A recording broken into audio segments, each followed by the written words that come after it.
এ নিয়ে আরও জানবো। আমাদের সঙ্গে যুক্ত হয়েছেন Asia one Pakistan bureau chief Anas Malik, Burgenstock থেকে সরাসরি।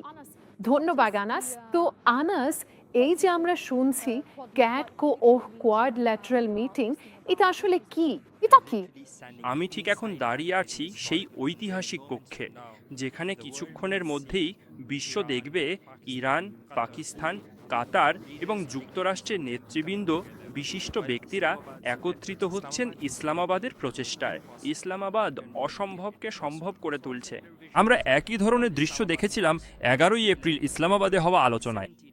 70 দিন পর এবং বছরের সবচেয়ে বড় দিনে আমরা ইতিহাস গড়তে দেখছি। বড়, আরও ভালো এবং যেভাবে করা উচিত, ইসলামাবাদই পথ দেখাচ্ছে। খুব অল্প সময়ের মধ্যেই আমরা এই ডান পাশের দরজা দিয়ে দেখতে পাবো।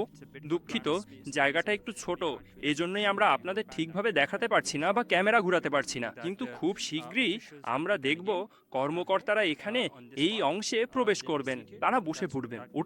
ওটা হবেন পাকিস্তানের প্রধানমন্ত্রী। আমি একটু সরে দাঁড়াচ্ছি যাতে দর্শকরা ভালো মতো দেখতে পান এবং বোঝাতে পারি এটা কিভাবে হবে। দুঃখিত, আমার ভুল হয়েছে। আমি চেষ্টা করব জুম করে আপনাদের দেখাকে। তাহলে দেখুন, আপনারা দেখছেন ওগুলো পাকিস্তানি এবং কাতারি পতাকাগুলো ওখানে আছে, কিন্তু পাকিস্তানের প্রধানমন্ত্রী এটি সভাপতিত্ব করবেন। আপনারা দেখতে পাচ্ছেন এই দৃশ্যগুলো এক্সক্লুসিভলি এশিয়া ওয়ান নিউজের স্ক্রিনে আসছে। ঠিক এই জায়গাতেই পাকিস্তানের প্রধানমন্ত্রী আসন গ্রহণ করবেন, এরপর কাতারি পক্ষ, এরপর মার্কিন পক্ষ এবং বাম পাশে কাতারি পক্ষ, তারপর ডান পাশে পাকিস্তানি ও ইরানি পক্ষ থাকবে। আপনারা দেখতে পাচ্ছেন এগুলো ঐতিহাসিক দৃশ্য, এক্সক্লুসিভভাবে সরাসরি এশিয়া ওয়ান নিউজের স্ক্রিনে দেখানো হচ্ছে। এবং পাকিস্তান ইতিহাস রচনার জন্য পুরোপুরি প্রস্তুত, যেমনটা আমরা বুঝতে পারছি। এখন আমাদের যা জানানো হয়েছে তা হলো যুক্তরাষ্ট্র, ইরান, পাকিস্তান এবং কাতারের মধ্যে এই চতুর্দেশীয় বৈঠক অনুষ্ঠিত হবে। কিন্তু শুধুমাত্র পাকিস্তানি পক্ষই এই বিশেষ বৈঠকের সভাপতিত্ব বা পরিচালনা করবে। পাকিস্তানি পক্ষের তরফ থেকে আমাদের জানানো হয়েছে এটি মূল বৈঠকের পূর্বাভাস হিসেবে অনুষ্ঠিত হবে এবং মূল আলোচনা পরে শুরু হবে।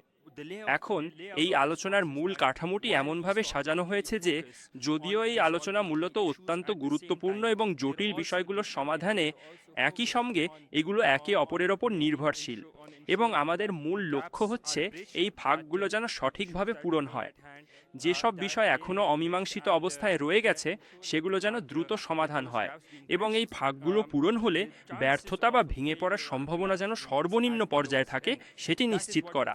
এটাই এখন মধ্যস্থতাকারীদের, পাকিস্তানি মধ্যস্থতাকারীদের, কাতারি সহায়কদের মূল লক্ষ্য এবং পাকিস্তান আসলেই নেতৃত্বের আসনে রয়েছে। এই অধিবেশনটি পরিচালনা করবেন পাকিস্তানের প্রধানমন্ত্রী। আমরা যা বুঝতে পারছি তা হলো আন্তর্জাতিক পারমাণবিক শক্তি সংস্থার মহাপরিচালক রাফায়েল মারিয়ানো গ্রোসি হয়তো এই অধিবেশনে উপস্থিত থাকতে পারতেন, কিন্তু আসন বিন্যাস দেখে এটা একেবারেই স্পষ্ট যে রাফায়েল মারিয়ানো গ্রোসি এই অধিবেশনে উপস্থিত থাকছেন না। আজকের অনুষ্ঠানের আগে পাকিস্তানের প্রধানমন্ত্রী শেহবাজ শরীফ জে.ডি. ভ্যান্সের সঙ্গে সাক্ষাৎ করেছেন। তিনি ইরানি পক্ষের সঙ্গেও সাক্ষাৎ করেছেন। জে.ডি. ভ্যান্স পাকিস্তানি প্রতিনিধি দলের, বিশেষত পাক সেনাপ্রধানের প্রতি প্রকাশ্য সমর্থন দিয়েছেন। তিনি পুরোপুরি উচ্ছ্বসিত ছিলেন। তারা কোলাকুলিও করমর্দন করলেন। বলা হয়েছে মার্কিন ভাইস প্রেসিডেন্ট পাকিস্তানের সেনাপ্রধানের প্রশংসা করেছেন। পাকিস্তানের ভূমিকা নিয়ে জিজ্ঞেস করলে যুক্তরাষ্ট্রের ভাইস প্রেসিডেন্ট বলেন, তার ভাষ্য মতে, আমরা পাকিস্তানকে ভালোবাসি। আজ একটি গুরুত্বপূর্ণ দিন, এটি একটা বড় মুহূর্ত এবং খুব অল্প সময়ের মধ্যেই আপনি এশিয়া ওয়ান নিউজের পর্দায় সেই এক্সক্লুসিভ দৃশ্য দেখতে পাবেন। লাইলা, ধন্যবাদ। এবং জেডি ভ্যান্স পাকিস্তানের ভূমিকার প্রশংসা করেছেন, তিনি আসলে কি বলেছেন? ঠিক আছে, যখন তাকে এখানে কর্মকর্তারা জিজ্ঞাসা করেছিলেন এই বিশেষ বিষয়ে পাকিস্তানের ভূমিকা সম্পর্কে তার কি মতামত, তিনি উদ্ধৃত করে বলেন, আমরা পাকিস্তানকে ভালোবাসি। এটাই জেডি ভ্যান্স বলেছেন। আমার মনে হচ্ছে এখনো কিছু না কিছু চলাফেরা হচ্ছে। আমি দেখছি ওই কাপগুলোতে পানি ঢালা হচ্ছে। এখানে একজন কাতারি কূটনৈতিক বা কোনো কর্মকর্তা আছেন। আমি যখন আপনার সঙ্গে কথা বলছি তখনও তিনি এখানে আছেন। তাহলে পরিবেশ তৈরি হয়ে গেছে। মঞ্চ প্রস্তুত, পরিবেশও ঠিক তেমনই প্রস্তুত, আর খুব অল্প সময়ের মধ্যেই আমরা পাকিস্তানের কর্মকর্তাদের দেখতে পাবো। পাকিস্তানের প্রধানমন্ত্রী তার সেই বৈঠকগুলো শেষ করেছেন, তার দ্বিপাক্ষিক বৈঠকগুলো শেষ হয়েছে, তিনি ওই হোল্ডিং রুমে আছেন। আমরা আশা করছি, বা বলা ভালো আমরা অপেক্ষা করছি, খুব শিগগিরই কাতারি, আমেরিকান এবং ইরানি পক্ষের প্রতিনিধিরা এখানে প্রবেশ করবেন, আর খুব অল্প সময়ের মধ্যেই তারা এটা করবেন। লাইরা, ইরান ও পাকিস্তানের নেতাদের মধ্যে একটা বৈঠক হয়েছিল, এটা নিয়ে আমাদের আরো কিছু বলুন। আসলে এটা ছিল একটা প্রাথমিক বৈঠক। এটা ছিল একটা প্রাথমিক বৈঠক যেখানে পাকিস্তানি পক্ষ বেশি গুরুত্ব দিয়েছে, অর্থাৎ পাকিস্তান পক্ষ বিষয়টিকে এগিয়ে নিয়ে যাচ্ছে এবং জোর দিচ্ছে যেন কোনো ধরনের বাধা না আসে বা আসা উচিত নয়, এবং পাকিস্তানের মধ্যস্থতাকারী ও সহায়ক ভূমিকা যেন কিছু ফল বয়ে আনে। তাই এ বিষয়ে জোর দেওয়া হয়েছে। উভয় রাজনৈতিক পক্ষ এবং তাদের সুযোগ্য নেতৃত্বের পক্ষ থেকে অত্যন্ত গভীর শ্রদ্ধা ও সম্মান প্রদর্শন করা হয়েছে এই বিশেষ প্রেক্ষাপটে তাদের নেতৃত্বের দিক থেকেও। এবং আমাদের যা স্পষ্টভাবে বোঝানো হয়েছে তা হলো অত্যন্ত সংক্ষিপ্ত সময়ের ব্যবধানেই আমরা স্পষ্টভাবে প্রত্যক্ষ করতে পারবো যে হ্যাঁ, আমরা সেই ঘোষণা বা তার দৃশ্যগুলো পর্যন্ত দেখতে পাবো।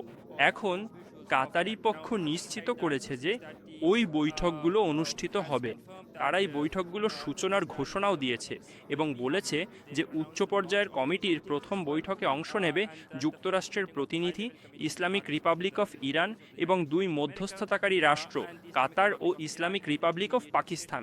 তারা আশা প্রকাশ করেছে যে এই বৈঠকগুলো একটি বিস্তৃত ও স্থায়ী চুক্তির দিকে নিয়ে যাবে, যা সমঝোতা স্মারকে উল্লেখিত সব বিষয়কে অন্তর্ভুক্ত করবে। এটাই এখন প্রধান আলোচনার বিষয়।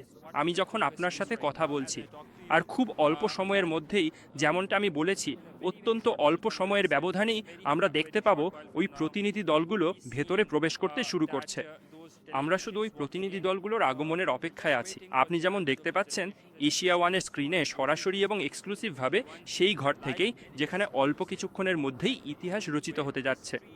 এটাই এখন খবর, এবং এটাই এখন সব পক্ষের মূল ফোকাস, হোক সেটা পাকিস্তানি পক্ষ, হোক সেটা কাতারি পক্ষ, হোক সেটা ইরানি পক্ষ কিংবা আমেরিকান পক্ষ। তারা সবাই আলোচনার মাধ্যমে সমাধান চায়, আর এবং তারা ক্লান্ত। তারা এই দীর্ঘদিন ধরে চলা যুদ্ধগুলোতে ক্লান্ত হয়ে পড়েছে, আর এই পরিস্থিতি থেকে বেরিয়ে আসার উপায় হচ্ছে সংলাপ ও কূটনীতি। রাউন্ডের আলোচনায় সেটাই সবচেয়ে বেশি গুরুত্ব পাচ্ছে। This very round of talks.